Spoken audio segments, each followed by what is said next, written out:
I never thought my engagement would become a battleground, but that's exactly what happened when Victoria Collins decided I wasn't good enough for her brother.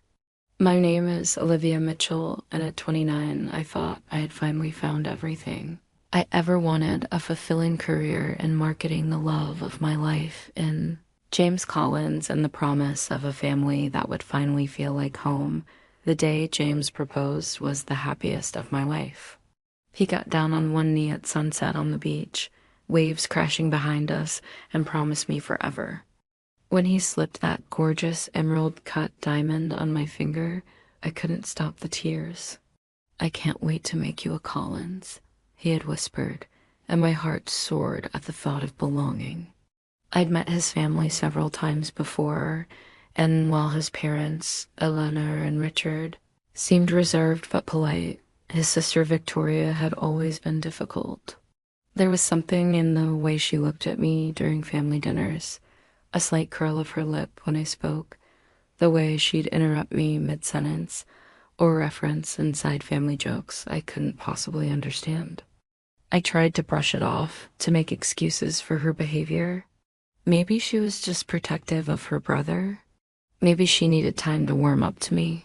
But the night of our engagement party changed everything. The Collins family estate was transformed into a fairy tale setting with twinkling lights and champagne flowing freely as we celebrated our upcoming union. I was floating on air until Victoria cornered me near the garden, champagne flute in hand and a cold smile on her face. "Enjoying yourself?" she'd asked, her voice dripping with false sweetness. When I nodded, her expression hardened. "Don't get too comfortable. You're not family yet," she said, her eyes locked on mine. "And to be honest, you never will be." Those words cut deeper than any knife, sending ice through my veins in an instant. That night marked the beginning of a war one never wanted to fight, with stakes higher than I ever imagined. And standing there in my beautiful dress, surrounded by flowers and congratulations, I had no idea how much worse it would get, or how dramatically I would eventually have to stand up for myself. Family had always been a complicated concept for me. Growing up in the foster care system meant I never had the stability most people take for granted. From age 7, after my parents died in a car accident, I bounced between 5 different foster homes. Some were decent. Others were nightmares I still can't talk about without my voice shaking. The last family I stayed with, the Thompsons, were kind, but never quite managed to make me feel like I truly belonged. When I aged out of the system at 18, I threw myself into building a life. I worked 3 jobs to put myself through college, graduated with honors, and climbed the corporate ladder with a determination born from knowing that nobody else would create the life I wanted. By 28, I was a marketing executive at a respected firm in Boston, with my own apartment and a small circle of loyal friends. But there was always this emptiness, this yearning for the kind of family bond I'd missed out on. Then I met James at a charity auction my company was sponsoring. He was there representing his family's foundation, and our eyes met across the room in that cliché but utterly real way that changes everything. Tall with kind eyes and an easy laugh, James was the sort of person who made everyone feel important. Our first date lasted 6 hours, starting with dinner and ending with a walk along the river at midnight, neither of us wanting the night to end. His background couldn't have been more different from mine. The Collins family had old money, a sprawling estate outside the city, and the kind of tight-knit family dynamic I had always dreamed about. Sunday dinners were sacred. Holidays were elaborate affairs filled with traditions, and the family had a shared history that stretched back generations. When James first invited me to a family dinner 3 months into our relationship, I spent hours choosing the right outfit, practicing what I'd say, desperate to make a good impression. His parents, Eleanor and Richard, were polite, if somewhat formal. Richard asked thoughtful questions about my work, while Eleanor complimented my dress with a slightly evaluating gaze. But Victoria, James's older sister by 2 years, watched me like a hawk circling its prey. She asked pointed questions about my background, her eyebrows rising slightly when I mentioned foster care.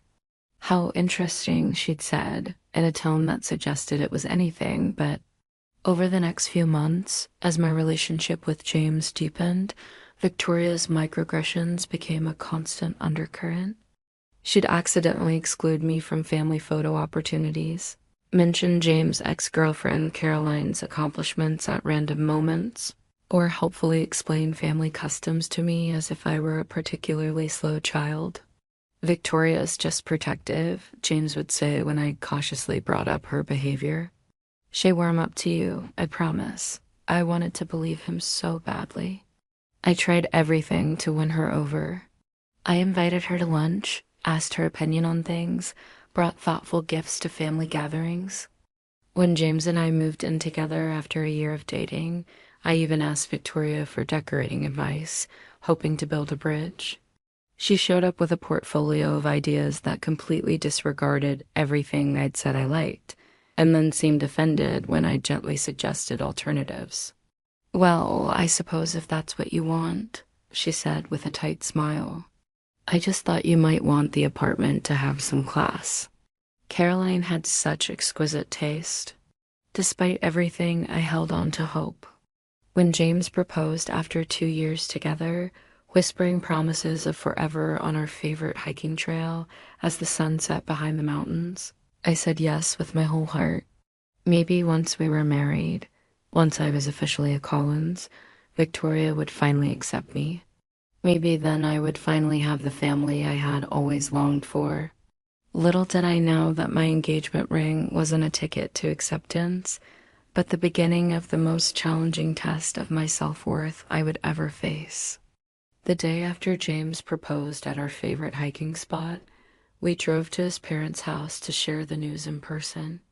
I remember being so nervous my palms were sweating as we pulled into the long driveway leading to the Collins family estate. The house was a beautiful Georgian-style mansion that had been in their family for generations, with perfectly manicured gardens and a grand entrance that still intimidated me despite my many visits. Alana answered the door herself, which was unusual, and I wondered if James had given her a heads up about our news. Her smile seemed genuine as she hugged her son, though her embrace with me was noticeably briefer. Richard emerged from his study, reading glasses perched on his nose, and gave James a hearty handshake before kissing my cheek. Victoria is in the sunroom, Alana said, leading us through the house. She's just returned from her trip to Milan. The sunroom was flooded with light, highlighting Victoria's perfect posture as she sat flipping through a fashion magazine. She looked up, her eyes immediately landing on my left hand where the emerald-cut diamonds sparkled. Something flickered across her face so quickly I almost missed it. Displeasure, shock, but then it was gone, replaced by a smile that didn't quite reach her eyes. Well, she said, standing to air-kiss Jane's cheeks. I had a feeling this visit might be special. She turned to me, her gaze calculating. Congratulations, Olivia. I suppose we'll be seeing even more of you now. The emphasis she placed on more made it sound like a burden rather than a pleasure. James, either oblivious to or ignoring the undercurrent, beamed and launched into the story of his proposal. Victoria listened, occasionally interjecting with comments like, "Really, James? I thought you were planning something more elaborate," or, "That ring is certainly unique." Did Olivia pick it out herself? Each comment felt like a tiny needle, but I smiled through it, determined not to let her ruin this special moment. The rest of the afternoon unfolded with champagne and tentative wedding discussions. Alana immediately suggested their family's country club for the venue, while Richard began talking about having his golf buddies from the board of directors attend. Victoria remained mostly silent, watching the proceedings with a slight smirk until the conversation turned to the wedding party. Of course, Victoria will be your maid of honor, right, Olivia?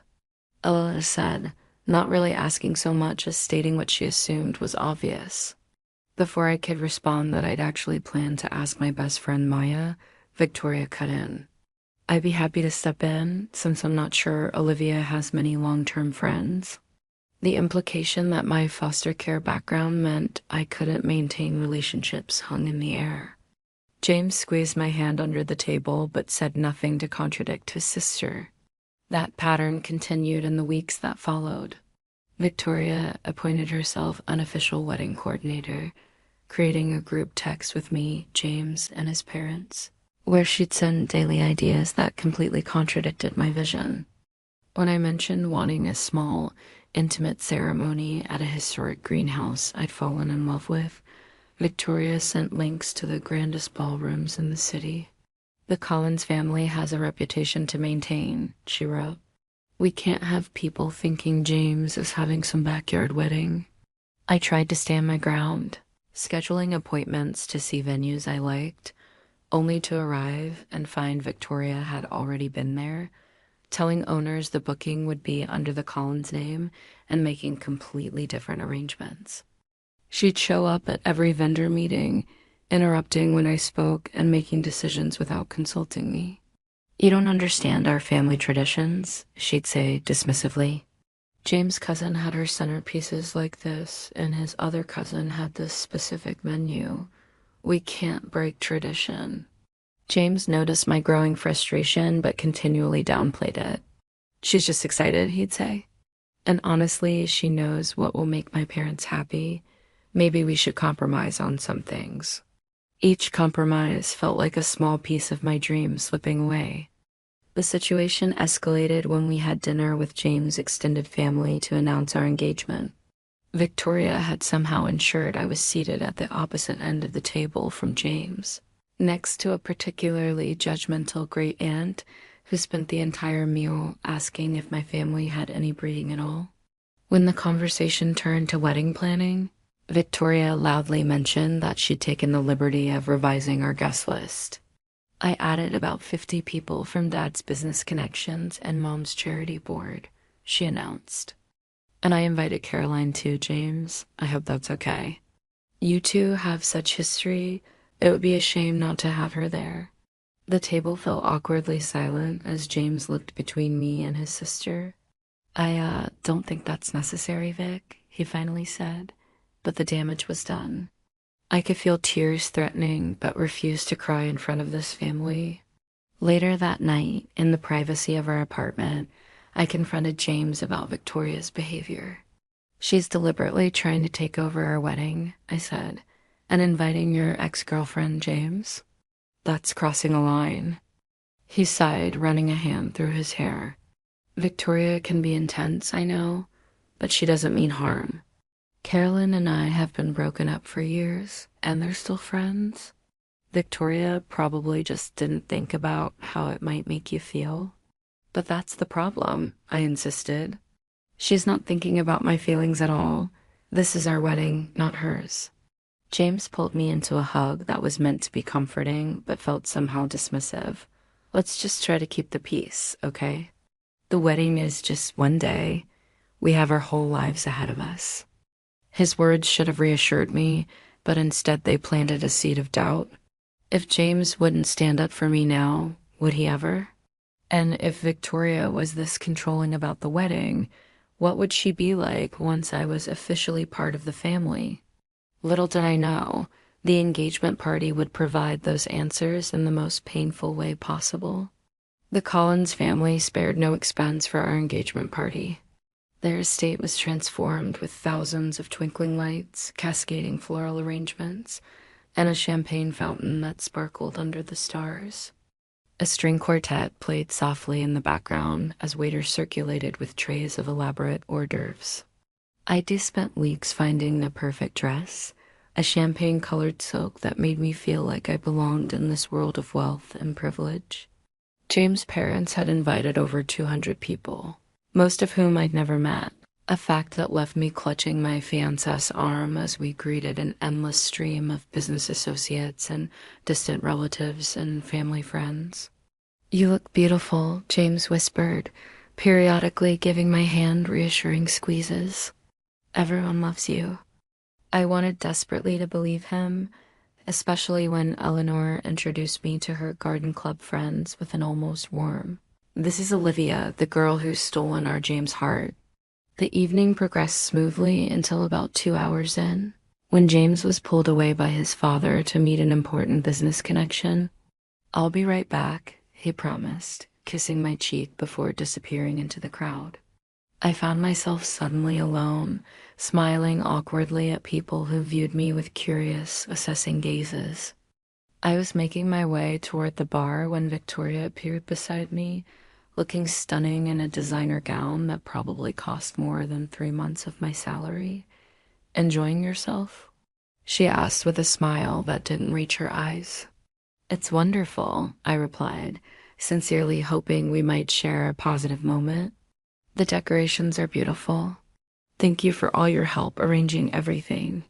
Victoria took a slow sip of her champagne, her gaze traveling over my dress with a slightly curled lip. "James looks happy," she said finally. "Though I must say, I've never seen him go for someone so different from his usual type." My smile faltered slightly. "Different can be good, right?" Victoria's laugh was like ice cracking. "That depends. The Collins family has certain standards, Olivia. Traditions that go back generations. It takes a special kind of person to truly fit in here." She gestured around at the opulent surroundings. "This isn't just about marrying James. It's about becoming part of a legacy." Something in her tone made my stomach tighten. "I love James," I said simply. "The rest will come with time." Victoria's expression hardened as she moved closer, lowering her voice. "Let's cut the pretense, shall we? We both know what this is about. A girl from your background, with no family connections, no real pedigree to speak of, suddenly landing one of Boston's most eligible bachelors. It's quite the fairy tale." The cruelty in her words left me momentarily speechless. "That's not fair," I finally managed. "James and I love each other. That's all that matters." "Oh, sweetie," Victoria said with mock sympathy, placing a manicured hand on my arm. "Love is such a temporary emotion. Do you really think it's enough to overcome everything else? You don't fit here. You never will. You're not family yet. And to be honest, you never will be. Not really." Her words hit me like physical blows, each one perfectly aimed at my deepest insecurities. "The invitations, the venue tours, even tonight," she continued, gesturing around us. "I've been watching you try so hard to belong, and it's almost sad, like watching someone wear shoes, 2 sizes too small and pretending they'd be comfortable." I became aware that a few nearby guests had gone quiet, obviously listening to our exchange. The humiliation burned through me as I fought to maintain my composure. "You don't know anything about me or what James and I share," I said, my voice shakier than I wanted it to be. Victoria's smile was pure venom. "I know my brother. I know he goes through phases. Remember his artist period in college? Or when he dated that jazz singer? You're just his latest rebellion against the family expectations. Once the novelty wears off, he'll come to his senses." Tears pricked at my eyes, but I refused to break down in front of her. "Excuse me," I whispered, turning to leave before she could see how deeply she'd wounded me. "Oh, and Olivia," Victoria called after me, loud enough for others to hear. "That champagne color really does wash you out. Carolyn would never have made such a basic fashion mistake." I locked myself in the powder room, hands trembling as I gripped the marble countertop, struggling to regain my composure. My reflection showed mascara slightly smudged beneath one eye, and I carefully blotted it away, refusing to let Victoria's cruelty ruin the entire evening. When I finally emerged, James was waiting in the hallway, his expression concerned. "There you are," he said, reaching for my hand. "Dad wouldn't stop talking." "Are you okay? You look upset." "Your sister," I began, but found I couldn't repeat her words without risking fresh tears. "Victoria said some really hurtful things to me just now." James's expression clouded. "What kind of things?" I told him, watching his face for outrage, for the protective anger I desperately needed to see. Instead, he sighed and ran a hand through his hair, a gesture I was beginning to recognize as his response to conflict. "She doesn't mean it," he said finally. "Victoria's always been protective of me, and she sometimes says things without thinking. I'm sure she was just trying to make sure your intentions are good." The fact that he could even question my intentions after 2 years together felt like a betrayal all its own. "James, she deliberately humiliated me in front of your family and friends. She said I'd never truly be a Collins."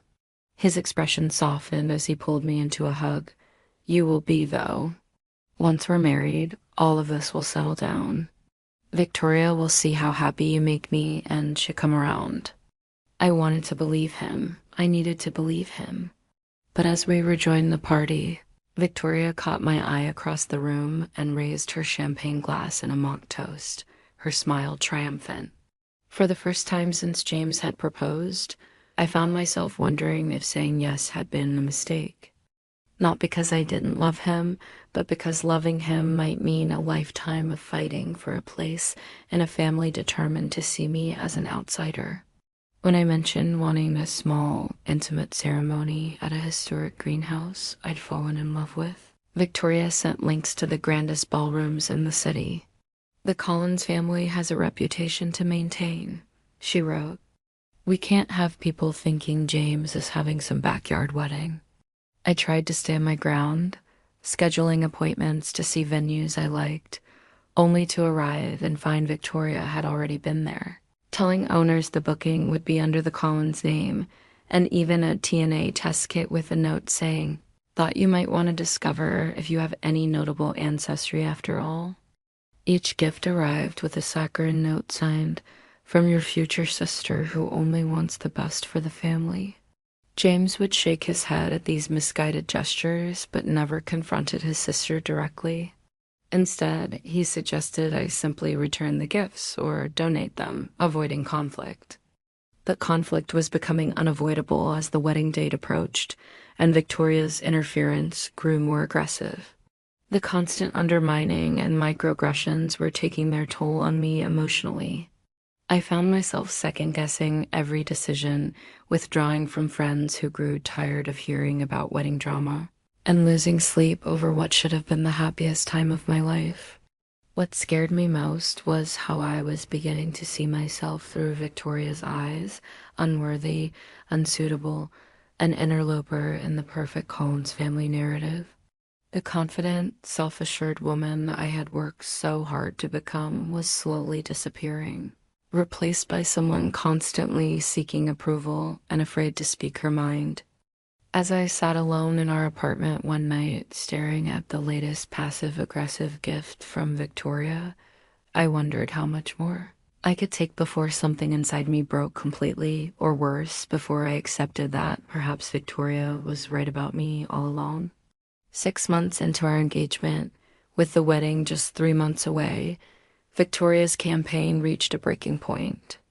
I arrived at a scheduled meeting with our wedding planner, excited to finalize some details that still felt authentically us despite all the compromises. When I walked into the planner's office, I found Victoria already seated there, a portfolio open between her and the planner, who looked uncomfortable. "Oh, Olivia," Victoria said with false surprise. "I didn't realize you'd be joining us today." I looked between them in confusion. "I had an appointment scheduled," I said. "Why are you here, Victoria?" "Our planner, Melissa, cleared her throat. I received an email from Eleanor saying that you de-appointed Victoria as the primary coordinator going forward to streamline communication." The betrayal hit me like a physical blow. "I never agreed to that," I said, struggling to keep my voice steady. Victoria smiled sympathetically at Melissa. "Family miscommunication, I'm afraid. Olivia has been so stressed with work lately, Mom thought it would be helpful to take some pressure off." Before I could respond, Victoria continued, "I've taken the liberty of making some necessary changes. The venue you selected was simply too small for the guest list, so I've moved us to the grand ballroom at the Ritz. much more appropriate for a Collins wedding. You changed our venue? I couldn't believe what I was hearing. But we put a deposit down. We signed a contract. Victoria waved a dismissive hand. All handled. Daddy knows the owner of the historic place you chose. He was very understanding about the situation. As Victoria continued detailing the changes she'd made, each word hit like another nail in the coffin of my wedding dreams. She'd changed the flowers from my chosen wildflower arrangements to formal rose displays. The menu had been completely revamped from our farm-to-table concept to a traditional 5-course formal dinner. Even our cake design had been scrapped in favor of a replica of the cake served at every Collins family wedding for the past 3 generations. And I've adjusted the seating chart, Victoria added, sliding a diagram across the table. I moved your college friends to the back near the kitchen. We needed those prime tables for Dad's business associates. I scanned the chart in disbelief, noticing that my small circle of friends had been relegated to the worst tables in the room, while the front was filled with names I didn't recognize. And there, at table 3, prominently placed, was a name that made my blood run cold. Carolyn Whitman, James's ex-girlfriend. You invited Carolyn to our wedding? I asked, my voice barely a whisper. Victoria had the audacity to look offended. Of course, she's practically family. James dated her for 5 years. They were engaged for 1.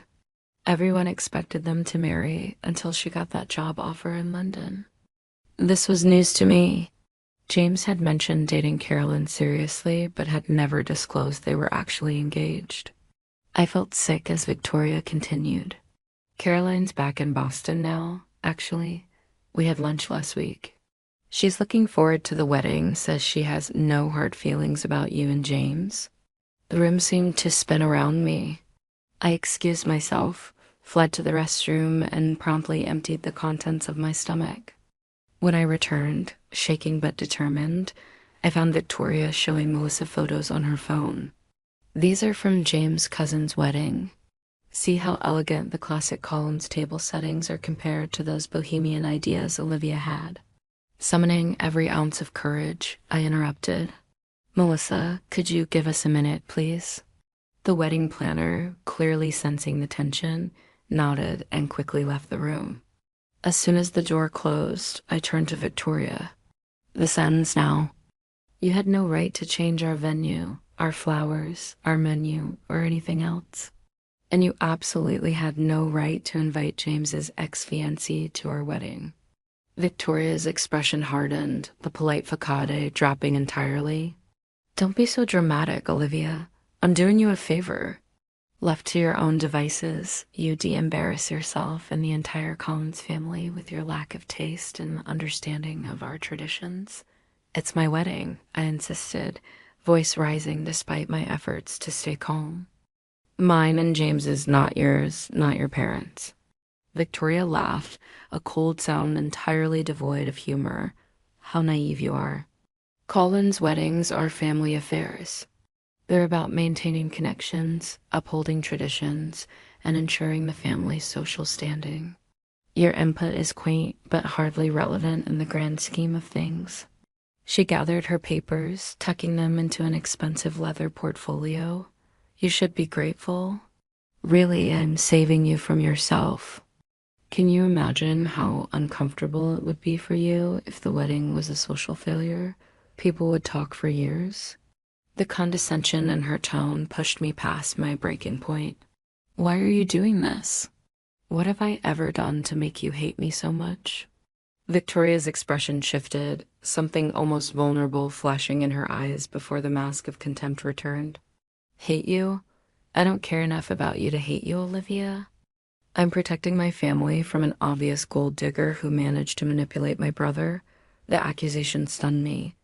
Gold digger? I have my own career, my own money. Please, Victoria scoffed. We both know exactly what you're after. A foster kid with no family suddenly landing one of Boston's most eligible bachelors? The Collins name, the connections, the security you never had growing up. It's transparent.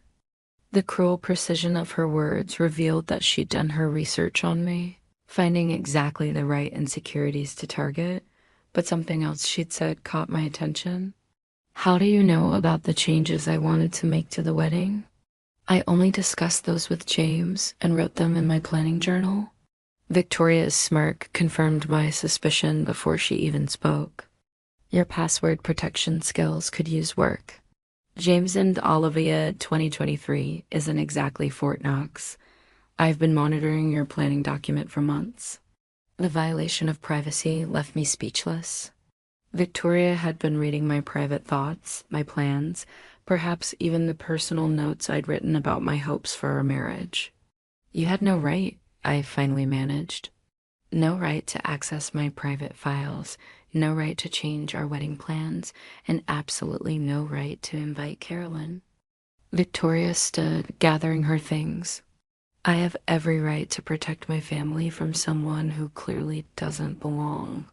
You'll never be a real Collins, Olivia. The sooner you accept that, the easier this will be for everyone.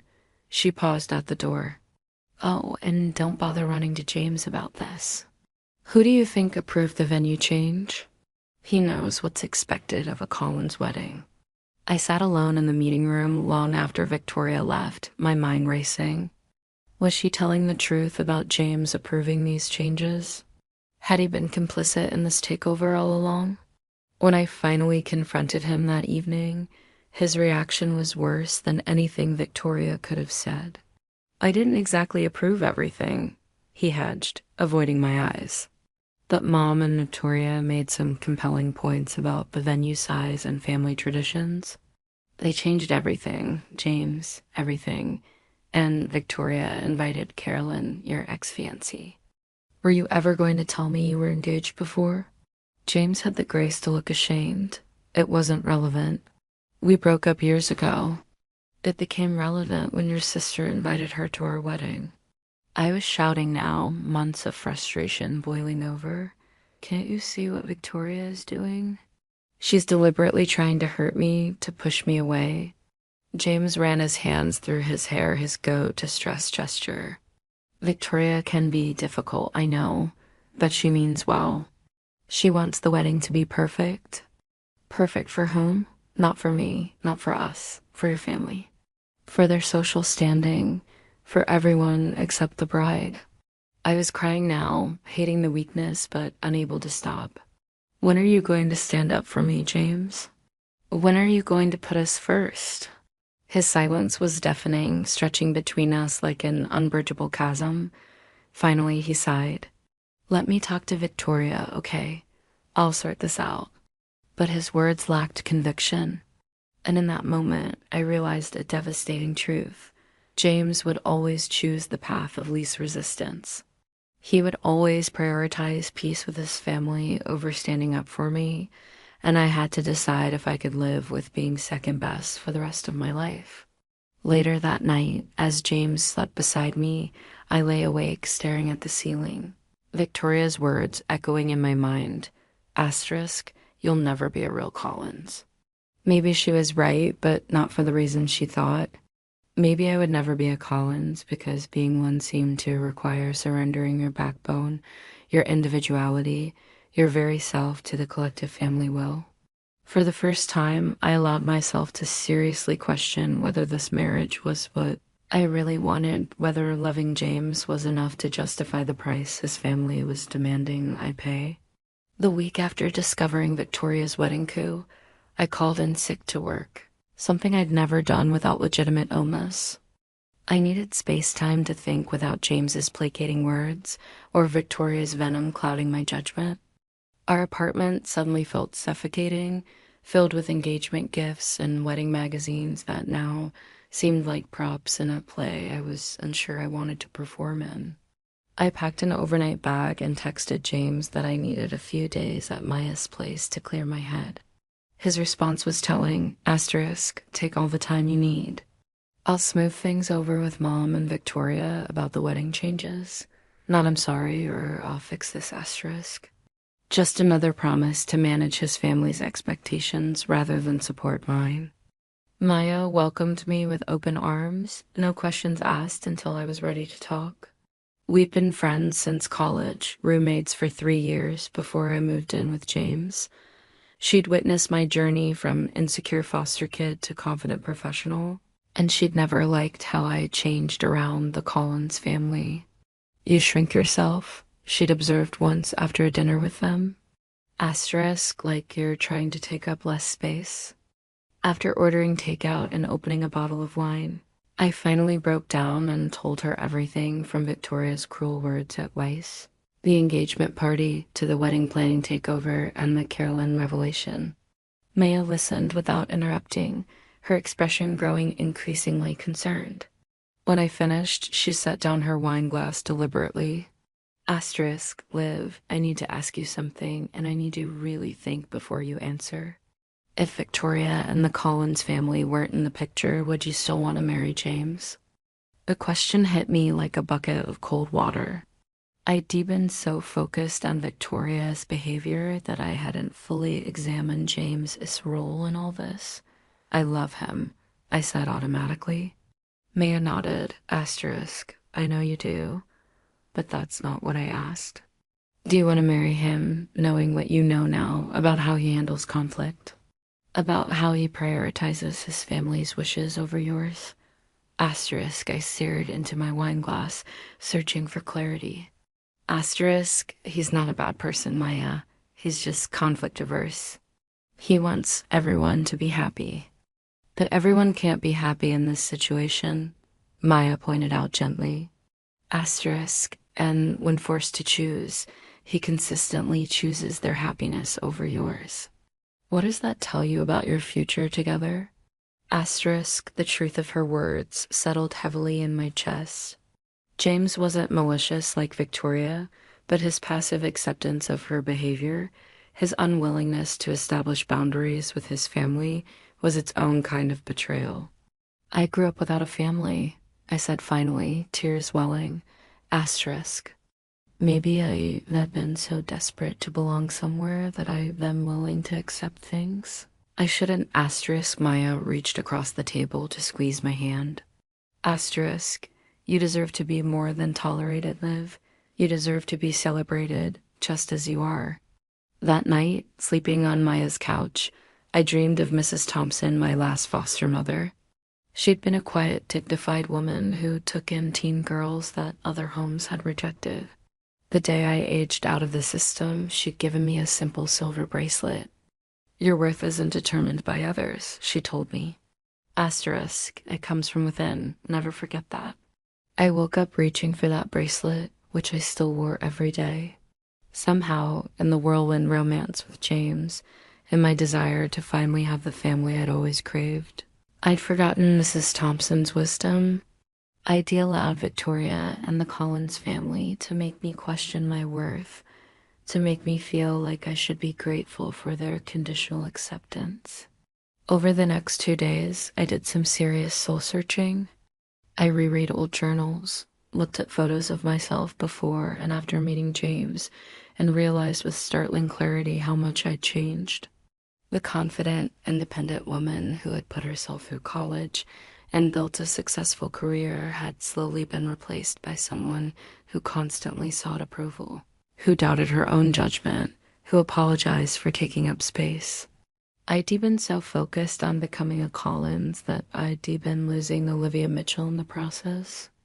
On the 3rd day, Maya came home from work to find me surrounded by wedding magazines, methodically tearing out pages.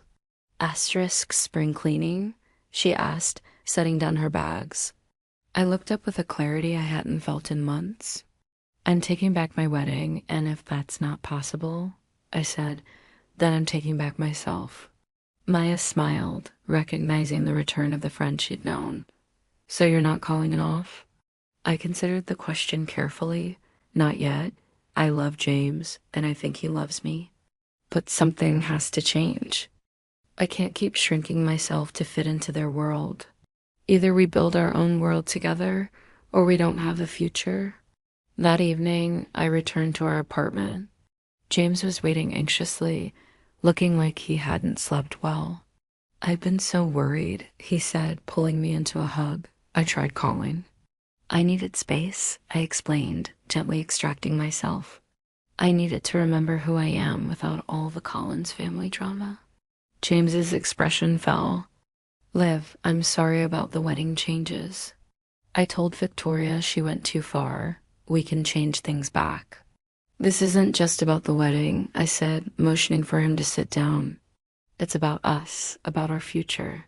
James, do you realize that in every conflict with your family, you choose the path that keeps them happy, even at my expense?" He started to protest, but I held up a hand. "Think about it, really think. When Victoria insulted me at our engagement party, you made excuses for her. When she took over our wedding planning, you went along with it. You even kept your previous engagement secret because it might cause waves." James looked genuinely shocked. "That's not fair. I'm caught in the middle here." "And that's exactly the problem," I replied. "You shouldn't be in the middle. We should be a united front partners.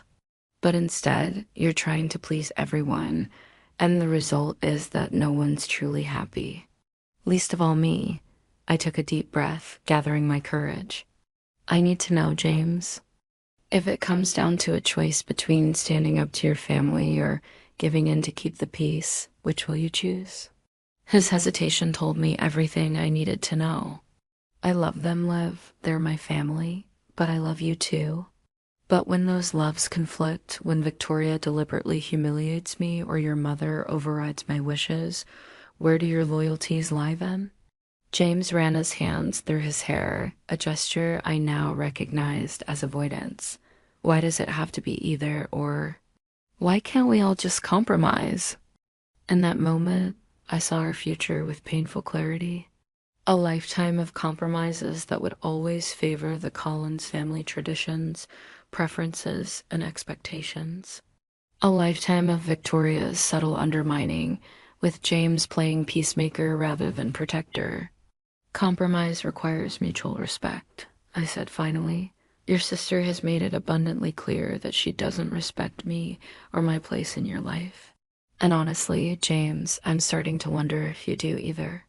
The hurt in his eyes was genuine, but so was my pain. "I do respect you, Liv. I love you." "Then prove it," I challenged. "Not with words, but with actions. If you want me to be your wife, then you need to show me that our relationship comes first. That we're building our life together, not just slotting me into the Collins family plan." As we talked deep into the night, I realized that this conversation was long overdue. James finally began to see how his conflict avoidance had enabled Victoria's behavior, how his silence had been interpreted as agreement. Whether it would be enough to change the dynamics remained to be seen. But for the first time in months, I felt like myself again, strong, clear-eyed, and unwilling to settle for less than I deserved. As I fell asleep that night, Mrs. Thompson's words echoed in my mind. Asterisk, your worth isn't determined by others. It comes from within. I had forgotten that fundamental truth, but I wouldn't make that mistake again. Whatever happened with James, whatever decision we ultimately made about our future together, I was reclaiming myself. And that felt more important than any wedding, any family name, any external validation I had been so desperately seeking. The morning after our heart-to-heart, James and I agreed we needed to address the situation with his family directly. No more passive acceptance, no more behind-the-scenes manipulations. We would meet with his parents and Victoria, lay everything on the table, and establish clear boundaries going forward. James seemed genuinely committed, though I could see the anxiety in his eyes at the prospect of confronting his family. "This won't be easy," he admitted as we drove to the Collins estate that Sunday. "They're not used to being challenged." I reached over to squeeze his hand. "I know, but if we're going to have any chance at a healthy marriage, this has to happen." Eleanor answered the door herself, surprise registering on her face when she saw me. "Olivia, we weren't expecting you." James mentioned he was coming for lunch, but I asked her to join us. James said firmly, taking my hand as we stepped into the foyer. We have some things we need to discuss as a family. Eleanor's expression tightened slightly, but she nodded. Richard is in his study. I'll get him. Victoria arrived a few minutes ago. She's in the sunroom. The sunroom, I thought wryly, the scene of so many uncomfortable encounters. It seemed fitting this confrontation would happen there too. Victoria was scrolling through her phone when we entered, her expression shifting from boredom to sharp interest when she saw me. Olivia. What a surprise. Her tone suggested it was not a pleasant one. James didn't mention you'd be joining us today. Before I could respond, James spoke up. I asked Olivia to come. We need to clear the air about some things. Victoria's eyebrows rose slightly. Oh, what things? Her innocent tone didn't match the calculating look in her eyes. We sat in uncomfortable silence until Eleanor returned with Richard, both looking concerned. James says you have something to discuss, Richard said, taking a seat beside his wife on the sofa opposite us. Victoria remained in her armchair, slightly apart from the group but watching intently. James took a deep breath, and I felt a surge of pride when he began speaking clearly and directly. There's been a situation developing that Olivia and I can no longer ignore.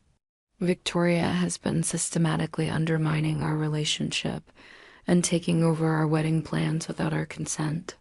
Victoria immediately protested. That's ridiculous.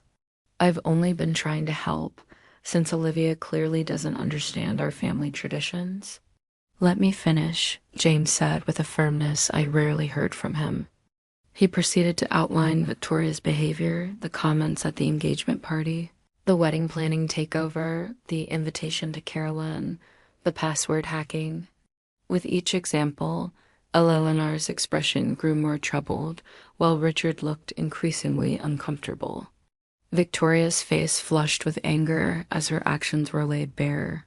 When James mentioned the "you'll never be a real Collins" comment, Eleanor gasped audibly. Victoria, you didn't really say that, did you? Victoria's composure slipped for the first time. I was just being honest. Someone needed to make sure she understood what marrying into this family really means. And what does it mean? I asked, speaking up for the first time. All eyes turned to me. Does it mean surrendering my identity? Giving up my preferences, my voice, my autonomy? Because if that's what being a Collins requires, I'm not sure it's a family I want to join. The room fell silent. Richard cleared his throat. Olivia, surely you understand that certain traditions are important to us. The Collins name carries certain expectations. I do understand that, I replied.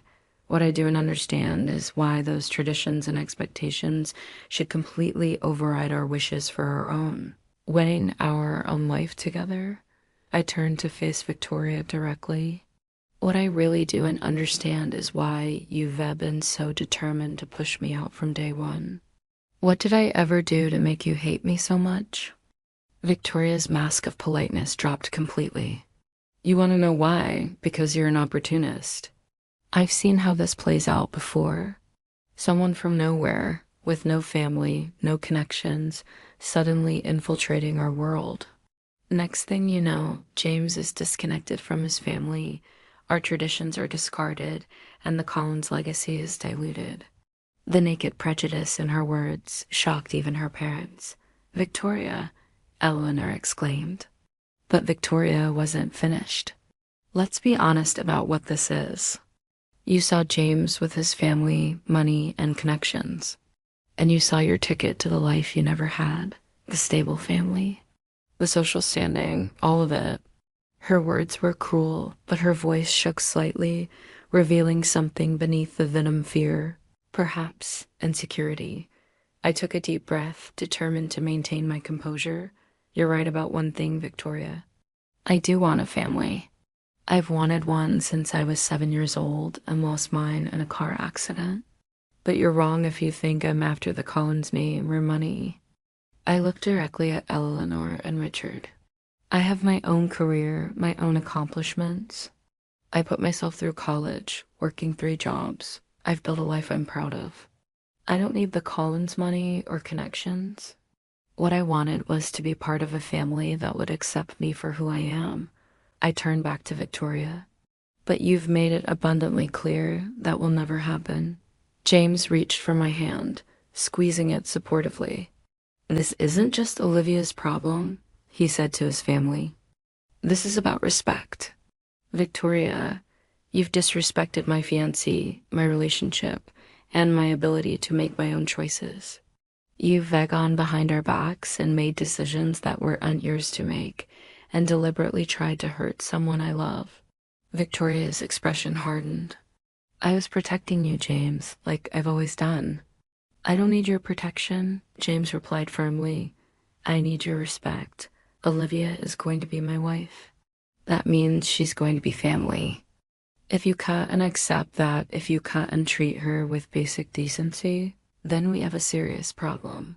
The tension in the room was palpable. Richard finally broke the silence. I had no idea things had gotten this out of hand. He looked at Victoria with disappointment, accessing private accounts, inviting James's ex to the wedding. Victoria, that's completely inappropriate. Eleanor nodded slowly. I knew you were helping with the wedding planning, but I didn't realize you were making changes without Olivia's consent. She turned to me with what appeared to be genuine remorse. Olivia, I owe you an apology. I should have been more aware of what was happening. Victoria stood abruptly.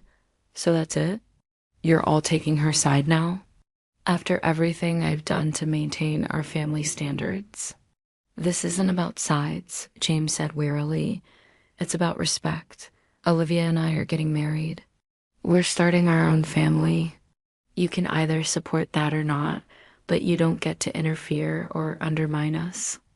Victoria looked from face to face, seemingly shocked to find no allies. In a last desperate move, she turned to me. Someone from your background should be grateful we're accepting you at all. The room fell silent at this final brutal insult. Even Victoria seemed to realize she'd gone too far. Eleanor stood, her face pale with anger. Victoria, that's enough. You will apologize to Olivia immediately. But I was done accepting hollow apologies. Actually, I don't want her apology, I said, rising from my seat. What I want is for this behavior to stop completely. And if it doesn't, James and I will need to reconsider not just Victoria's role in the wedding, but all of your involvement going forward. It was a bold statement, one that could have backfired terribly, but to my surprise, Richard nodded. That's fair. More than fair, given the circumstances. Victoria looked at her father in disbelief. Dad, you can't be serious. Richard's expression was firm. I've heard enough, Victoria. Your behavior has been inexcusable. You will step back from the wedding planning entirely, and you will find a way to make this right, or there will be consequences. Victoria stormed out without another word, the front door slamming moments later. In the uncomfortable silence that followed, Eleanor surprised me by moving to sit beside me. Olivia, I'm truly sorry. I've been so focused on traditions and doing things the Collins way that I didn't consider what you might want. That was wrong of me. Her apology seemed sincere, though I wondered if it would translate to actual change. Richard added his own apology, acknowledging that they had allowed Victoria's behavior to continue unchecked for too long. As we drove home later, James reached for my hand. I'm proud of us, he said quietly. That couldn't have been easy for you, or for you, I acknowledged. Standing up to your family took courage. He nodded thoughtfully.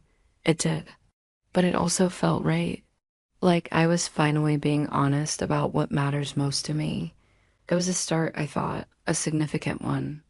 But as we pulled into our apartment complex, I knew the real work was just beginning. Victoria's hostility wouldn't disappear overnight, and years of family dynamics wouldn't change with a single confrontation. The question was whether James would maintain his newfound backbone and whether his parents' apparent remorse would translate to respect going forward. Only time would tell if today, as confrontation, was truly a turning point or merely a temporary ceasefire in a longer war. But for the first time in months, I felt hopeful. Not because I believed Victoria would suddenly embrace me as a sister, but because James and I had finally stood together as partners. Whatever came next, we would face it united. And that meant everything. The days following our confrontation with the Collins family were strangely quiet. Victoria had gone completely silent, no texts, no calls, no unexpected appearances at wedding vendor meetings. James' parents made cautious attempts at reconciliation, sending a thoughtful note acknowledging their role in the situation and expressing genuine hope that we could move forward together. While I appreciated their efforts, I wasn't ready to simply pretend nothing had happened. The wounds were still too fresh, the trust too damaged to return to business as usual. After careful consideration, I decided it was time to take concrete actions to reclaim our wedding and establish clear boundaries. The first step was to address Victoria's wedding planning coup. I'm meeting with Melissa today to reset everything, I told James over breakfast. The venue, the flowers, the menu, all of it. But I want to be sensitive to your family's traditions too. Are there any that are truly important to you? James considered the question seriously. The Collins family crest on the cake is something my grandparents would appreciate. And maybe the traditional first dance song. But honestly, leave the rest is just pomp. I want our wedding to reflect us, not just my family history. His answer reassured me that he was still committed to our united front. That afternoon, I met with Melissa, who seemed relieved that the tension between me and Victoria had been addressed. I've been in an impossible position, she admitted. Victoria was so insistent and with Eleanor backing her. I understand, I assured her. But going forward, you'll be working directly with James and me. Any changes must be approved by both of us in writing. With Melissa's help, I meticulously undid Victoria's changes, restoring our original venue, the historic greenhouse with its soaring glass ceilings and lush greenery.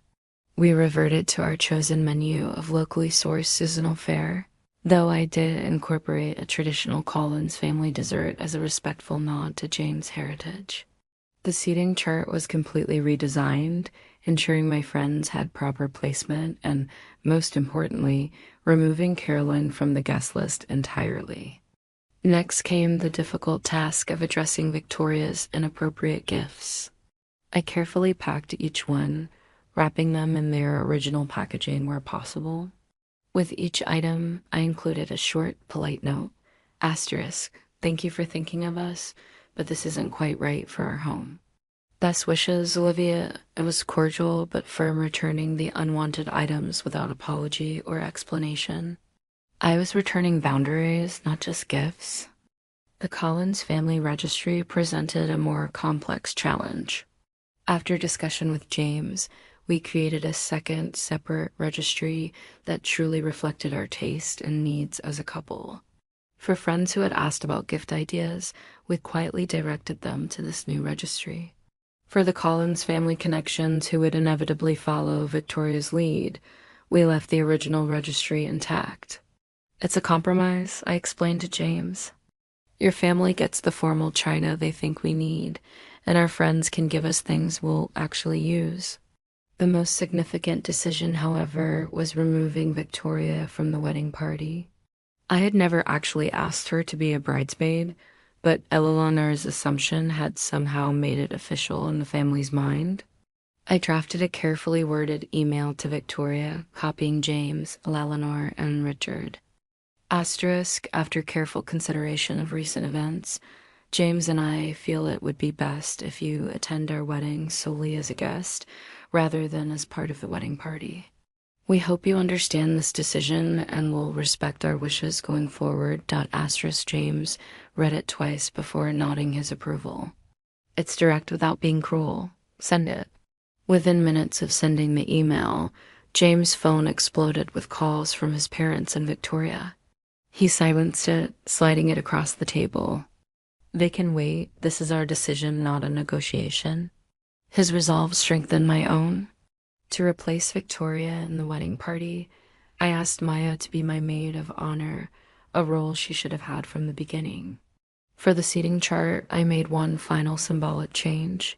Victoria, cis prime reception seat, originally placed at the main family table near the couple, was reassigned to my co-worker Diane, who had been unexpectedly supportive throughout the entire ordeal, offering advice and perspective when I needed it most.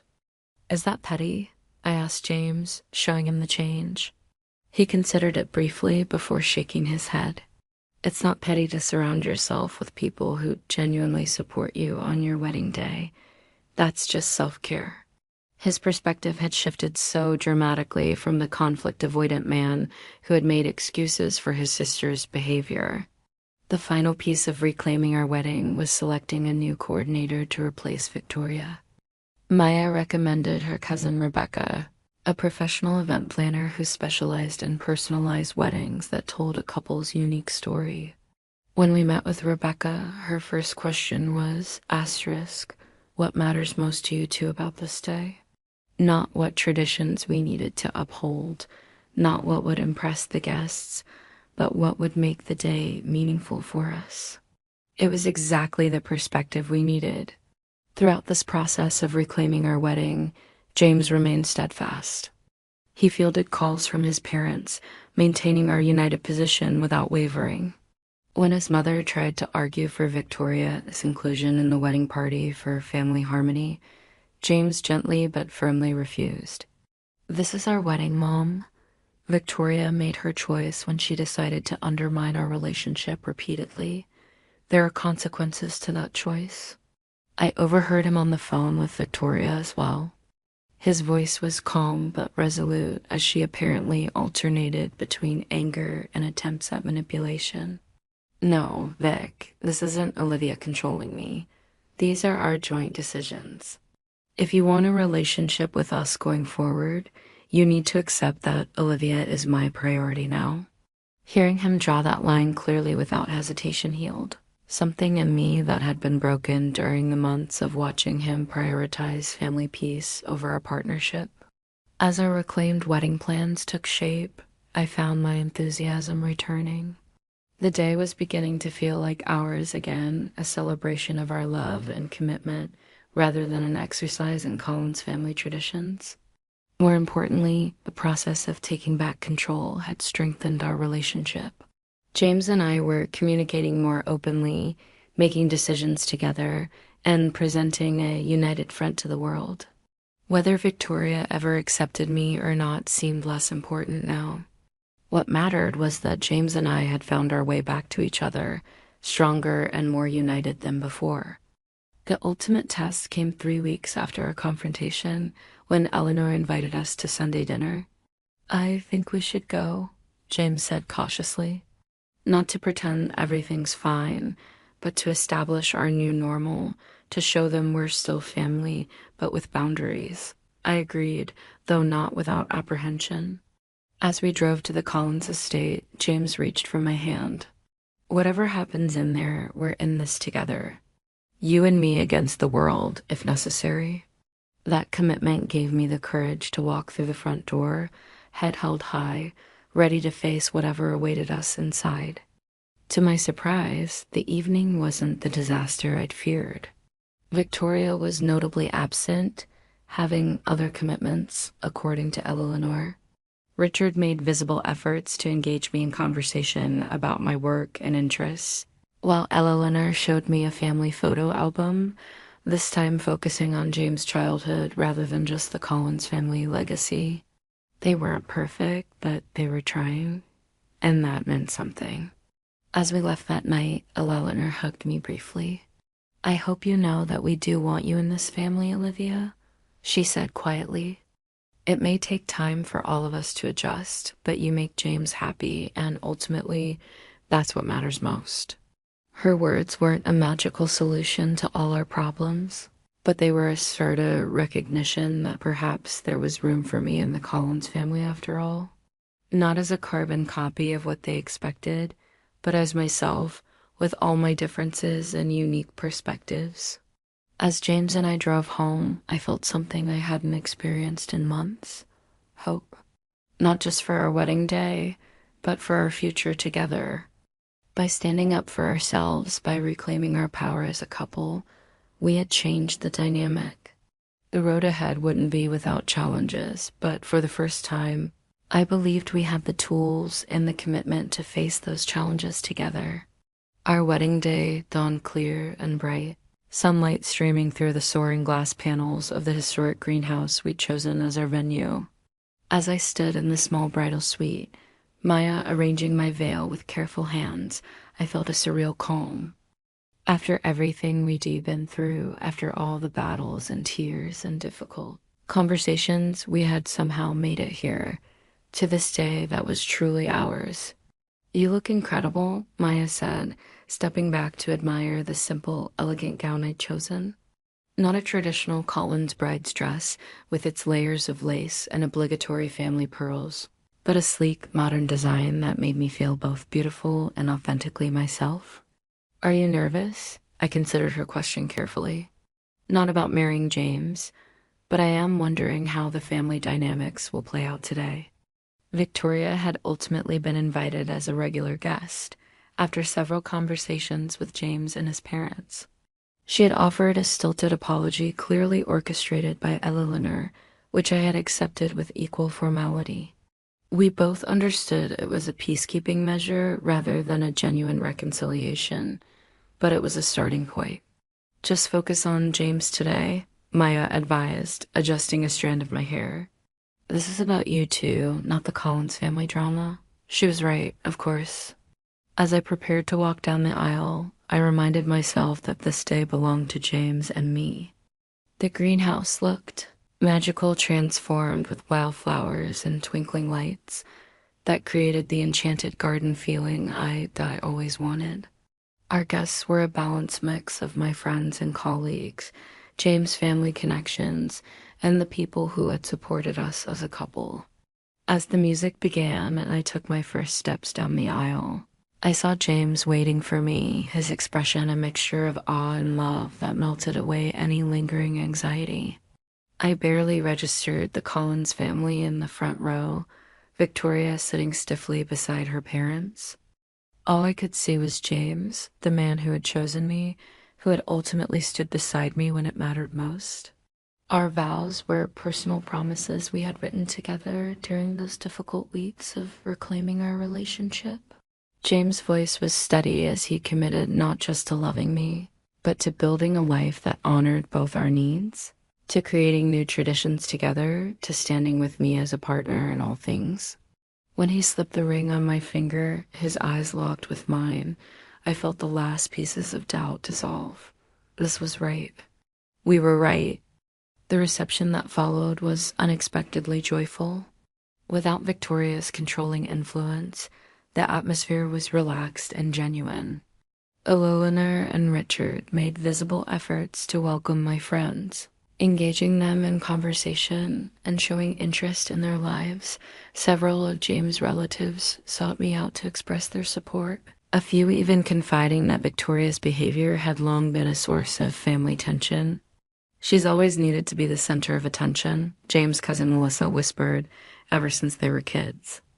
When James brought Carolyn home, Victoria did the same thing, though Carolyn just put up with it to keep the peace. This revelation explained so much about the dynamics I'd observed. Victoria's issue wasn't just with me. It was with anyone who threatened her position in her brother's life. Dinner was delicious, the locally sourced menu earning compliments, even from the Collins family traditionalists. Our cake featured a small, tasteful rendition of the family crest alongside our monogram, a visual representation of the balance we struck between honoring tradition and creating something new. I noticed Victoria watching as we cut the cake, her expression unreadable. But when our eyes briefly met across the room, she gave a small, tight nod that felt like the closest thing to acceptance I could expect. The most meaningful moment came during James' speech. After thanking guests for coming, he raised his glass and looked directly at me. "Olivia, you've taught me what true partnership means." You've shown me that love requires courage, sometimes the courage to stand up for what matters, even when it's difficult. I promise to remember that lesson every day of our lives together. His words brought tears to my eyes, acknowledging our journey without dwelling on the painful parts. Eleanor approached me later as I stood watching James dance with Maya during a break in the festivities. "You've created something beautiful here," she said, gesturing around the room. "Different from what I imagined, but lovely in its own way." She hesitated before adding, "I hope you know that we are trying, Olivia. It may not always be perfect, but we do want to welcome you properly." "Thank you," I said sincerely. "That means a lot to me." And it did, this acknowledgement that we were all learning, all adjusting to new realities and relationships. As the night progressed, I found myself sitting beside Diane, my coworker who had replaced Victoria in the seating chart. "Having fun in your VIP seat?" I asked teasingly. She laughed, gesturing toward the Collins family table where Victoria sat alone, Eleanor and Richard having moved to mingle with other guests. "Worth every bit of drama, I'm guessing." I followed her gaze, feeling not triumph, but a surprising hint of compassion. Victoria looked isolated, despite being surrounded by family friends. Her need to control, to dominate, had ultimately left her alone on a day of connection and celebration. "It wasn't about the seat," I said quietly. "It was about being valued, being seen for who I actually am." Diane nodded, understanding. "Well, from where I'm sitting, you've won more than a battle over a seating chart. You found your voice. Not everyone manages that." Her observation stayed with me as the evening continued. I had found my voice, and more importantly, James had found his. We'd created boundaries that would serve us well in our married life, establishing from the beginning that we were a unit, partners who supported each other even when it was difficult. After our honeymoon, a 2-week escape to a quiet coastal town far from family expectations, James and I began the work of building our life together. We established new rituals that honored both our backgrounds, Sunday brunches that were casual and welcoming, unlike the formal Collins family dinners, holiday celebrations that blended traditions, weekends spent with friends who supported our relationship. We maintained contact with James' family, but on our terms. Dinners at the Collins estate became monthly rather than weekly occurrences. When Victoria tested boundaries, as she occasionally did, James addressed it immediately rather than making excuses. Slowly, tentatively, a new dynamic emerged. Eleanor called occasionally just to chat, showing interest in my work and life without the evaluating undercurrent I'd previously felt. Richard invited us to events as a couple, making efforts to introduce me as James's wife rather than simply attaching me to the Collins name. Even Victoria showed small signs of change. Though our relationship remained formal and careful, she sent a surprisingly thoughtful gift for our first anniversary, a custom photo album with a note saying simply, "Building new memories together." It wasn't forgiveness or friendship, but it was acknowledgement. And that was something. 1 year after our wedding, James and I returned to the greenhouse venue for dinner, reminiscing about the journey that had brought us there. "Any regrets?" he asked as we sipped wine in the same space where we'd exchanged vows. I considered the question seriously. "About marrying you?" "Never. About how everything unfolded with your family?" "Actually, no." As painful as it was, I think we needed to go through that fire to become who we are now. James nodded thoughtfully. It forced me to grow up in ways I needed to stop trying to please everyone and start standing for something. He reached for my hand across the table. "I'm sorry it was so hard, but I'm grateful for where we landed." As we walked hand in hand through the garden afterward, I reflected on the lessons of our journey. I had wanted a family so desperately that I nearly lost myself trying to fit into one that wasn't ready to accept me as I was. The irony was that in finding the courage to stand up for myself, to draw boundaries, and demand respect. I had actually created the possibility for genuine family connections based on mutual respect rather than conformity. The most valuable lesson wasn't that love conquers all. It was that love requires courage and work from both partners. It requires standing together when faced with external pressures, creating boundaries that protect your relationship, and sometimes making difficult choices about where your priorities lie. Family could be wonderful and nurturing, but it could also be complicated and challenging. The key was building relationships based on authenticity and respect, whether with the family you were born into, the family you married into, or the family you chose along the way.